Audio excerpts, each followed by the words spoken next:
নমস্কার, কেমন আছেন সবাই? আমি অরিত্রা চলে এসেছি আরও একটা সিকিমের ভিডিও নিয়ে। আজ সিকিমে আমাদের তৃতীয় দিন। আজ আমরা গ্যাংটককে টাটা করে যাব নর্থ সিকিমের উদ্দেশ্যে। আর আজ থেকে আমাদের গোটা নর্থ সিকিম ট্যুরটা আমরা করছি একটা ট্যুর এজেন্সির থ্রুতে। সকাল সকাল রেডি হয়ে বাজরা ট্যাক্সি স্ট্যান্ডে আমরা পৌঁছে গেছি। আর সেখানে এজেন্সি থেকে পাঠিয়ে দেওয়া গাড়িতে আমরা সব লাগেজগুলো তুলে নিয়ে বেরিয়ে পড়লাম লাচুংয়ের পথে। গাড়িতে ওঠা মাত্রই আমাদের ড্রাইভার কাকু আমাদের জানিয়ে দিল এই লাচুং যাওয়ার পথে আমরা বেশ কয়েকটা ছোট বড় ঝর্ণা আজ দেখতে চলেছি। কিছুক্ষণের মধ্যেই আমরা পৌঁছে গেলাম আমাদের আজকের প্রথম স্পট, সিকিমের একটা অন্যতম ওয়াটারফলস বাটারফ্লাই ওয়াটারফলসে। তবে এখানে পৌঁছে আমরা জানতে পারলাম এই ওয়াটারফলসের কাছে যেতে গেলে নাকি টিকিট কাটতে হবে। তবে আমরা কেউই টিকিট কাটিনি, দূর থেকে এই ফলসটার ইচ্ছা মতো ছবি ভিডিও তুলে নিয়েছি। এই ফলসের আশেপাশে অনেক এরকম ছোট বড় দোকান তোমরা দেখতে পাবে। এখান থেকে তোমরা চাইলে তোমাদের সকালের ব্রেকফাস্টটা কমপ্লিট করে নিতে পারো। এখানে খুব সুন্দর পাহাড়ি মোমো পাওয়া যায়। আমরাও প্রথমে ভেবেছিলাম এখান থেকে ট্রাই করব, তবে আমাদের ড্রাইভার কাকু বলল যে কিছুক্ষণ পরেই আমাদের লাঞ্চ ব্রেক হতে চলেছে। আমরা যেহেতু প্যাকেজে এসেছি তাই আমাদের এখন থেকেই সমস্ত ঘোরা থাকা খাওয়া সবই প্যাকেজে ইনক্লুডেড। তাই আর শুধু শুধু মোমো খেয়ে পেট না ভরিয়ে কিছুক্ষণ পরে চলে এলাম লাঞ্চ করতে। সামনে এই যে খাবারের দোকানটা দেখছো, এখানেই হবে আজকে আমাদের লাঞ্চ। ভিতরটা তো দেখে বেশ পরিষ্কার পরিচ্ছন্নই লাগছে। চলো এবার আমাদের প্যাকেজে কি লাঞ্চ দেয় সেটাই দেখার পালা। এই যে দেখতে দেখতে চলে এসছে আজকে আমাদের লাঞ্চ। ভাত, ডাল, ডিম কষা, আলু সয়াবিনের একটা তরকারি, আর তার সাথে ছিল স্যালাড। আর স্যালাডটা একটুখানি টকটক আচার দিয়ে মেখে দিয়েছিল, ভীষণ সুন্দর লাগছিল খেতে। তবে এখানকার ভাতগুলোই হালকা আমি গোবিন্দভোগ চালের মতো স্মেল পাচ্ছিলাম। তবে এখানকার খাবারের কোয়ালিটি কিন্তু বেশ ভালো ছিল। লাঞ্চ সেরে বাইরে বেরোতেই এই সুন্দর ফুল গাছটা চোখে পড়লো। ভাবলাম তোমাদেরকেও একবার দেখিয়ে দিই। দেখো কত সুন্দর গোলাপি রঙের ফুল ফুটে পুরো গাছটা ভরে আছে। পাহাড়ে এলে কিন্তু এরকম অনেক সুন্দর সুন্দর ফুলের দেখা মেলে, দেখলেই ফুলটা তুলতে ইচ্ছা করে। তবে এখানে ফুল তো ছাড়ো, ফুল গাছের পাতা ছিঁড়লেও নাকি ফাইন দিতে হয়। তাই দূর থেকেই ফুলটা দেখে চলতে শুরু করলাম আবার লাচুংয়ের পথে। এই পথেই আমরা পরপর পেতে চলেছি অনেক ছোট্ট ছোট্ট ওয়াটারফলস। চলো তোমাদের একে একে কয়েকটা দেখাই।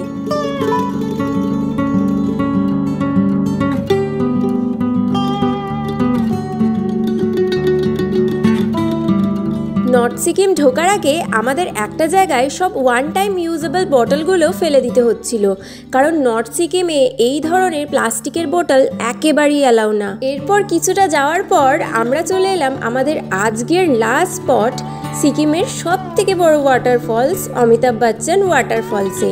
আর এটা এত বিশাল ছিল, আমি তো দেখে পুরো অবাকই হয়ে গিয়েছিলাম।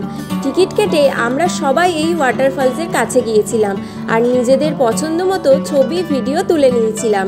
সেগুলো তোমরা যদি দেখতে চাও তাহলে আমার ইনস্টাগ্রামে চলে যেতে পারো, লিংক আমি ডেসক্রিপশানে দিয়ে দিলাম। অমিতাভ বচ্চন ওয়াটারফলস দেখে আমাদের গাড়ি আবার চলতে শুরু করলো। তবে এবার যে পথ দিয়ে আমরা যাচ্ছিলাম সেটা খুবই ভয়ানক ছিল। একদিকে উঁচু পাহাড় আর অন্যদিকে খাড়া ঢাল। পাহাড় কেটে বানানো এই দুর্গম রাস্তায় আমাদের ভয় পেতে দেখে আমাদের ড্রাইভার কাকু বলল এই রাস্তা নাকি কিছুই না, এর থেকে আরও খারাপ দুর্গম রাস্তা নাকি আমরা আগামী দিনেও পেতে চলেছি। ভয়ে ভয়ে কিছুটা দূর যাওয়ার পর ফাইনালি একটু স্বস্তি পেলাম ভালো রাস্তা দেখে। এই যে দেখছো সামনে যে নদীটা, এটা হলো তিস্তা নদী। আর এই নদীর উপরে তৈরি ব্রিজটা যে দেখছো, এই ব্রিজ দিয়ে একটা সময়ে একটা গাড়ি এই পার থেকে ওই পার যেতে পারে। একে একে সব গাড়ি এপার ওপার হওয়ার পর ফাইনালি আমাদের পালা এলো। পাহাড়ি রাস্তার এত আদব কায়দা দেখে প্রচণ্ড ক্লান্ত হয়ে অবশেষে আমরা আমাদের লাচুংয়ের হোটেলে পৌঁছালাম। আমাদের হোটেলের বারান্দা থেকে সামনের ভিউটা অসাধারণ ছিল, উঁচু উঁচু পাহাড় সাথে তিস্তা নদী। এই হচ্ছে আমাদের হোটেলের রুম নাম্বার 105। চলো এবার তোমাদের আমাদের রুমটা ঘুরে দেখাই। আর হ্যাঁ, তোমরা যদি এই সিকিম ফুল ট্যুরের ডিটেলস জানতে চাও তাহলে আমাকে কমেন্টে বলতে পারো, অন্য একটা ভিডিওতে তোমাদের সাথে সব কিছু শেয়ার করে দেবো। চলো আমাদের রুমটা এবার দেখাই। দেখো এখানে আমাদের দুটো চেয়ার দিয়েছিল যেখানে আমরা আমাদের ব্যাগগুলো রেখেছিলাম, সাথে একটা ওয়ার্ড্রপ দিয়েছিল যার ভিতরে একটা মোটা ব্ল্যাঙ্কেট ছিল, কারণ সিকিমের সব থেকে বেশি ঠান্ডা আমরা এখানেই পেয়েছিলাম। সাথে এখানে ইলেকট্রিক কেটেল দেওয়া আছে আর বেড সাইড সুইচ বোর্ডও দেওয়া আছে। বেডটাও বেশ বড় সড়ো ছিল, 3 জন অনায়াসে তোমরা শুয়ে পড়তে পারবে। আর সামনে এরকম একটা মিরর দিয়েছিল সাজগোজ করার জন্য, খুবই কিন্তু এটা প্রয়োজনীয়। চলো এবার রুমের আসল জিনিস মানে ওয়াশরুমটা তোমাদের দেখাই। দেখো বেশ নিট অ্যান্ড ক্লিন আর স্পেশিয়াস ওয়াশরুম কিন্তু দিয়েছিল, সাথে দিয়েছিল এখানে গিজার। এই প্রচণ্ড ঠান্ডায় গিজার কিন্তু খুবই একটা ইম্পর্ট্যান্ট জিনিস। এতটা দুর্গম রাস্তা দিয়ে আসার পর জানালার পর্দা সরিয়ে যদি এত সুন্দর ভিউ পাওয়া যায় তাহলে মনটা ভালো হয় কিনা তোমরা বলো। সমস্ত টায়ার্ডনেস যেন এটা দেখি কেটে গেল। আজকের ডিনারটা আমাদের প্যাকেজের মধ্যেই ছিল আর এই হোটেলেই আমাদের ডিনারটা দেওয়া হয়েছিল। ছিল ভাত, ডাল, ডিম আলু দিয়ে একটা তরকারি আর মিক্স ভেজ। চলো চটপট এই টেস্টি ডিনারটা সেরে ফেলি আর তারপর দিয়ে দিতে হবে টানা ঘুম, কারণ কাল আমরা যেতে চলেছি 0 পয়েন্টের ইয়ামথাম ভ্যালি। সেই সব ভিডিও নিয়ে খুব শিগগিরই নেক্সট ভিডিওতে তোমাদের সাথে দেখা হচ্ছে। আজকের মতো এখানেই টাটা, দেখা হবে আবার পরবর্তী ভিডিওতে।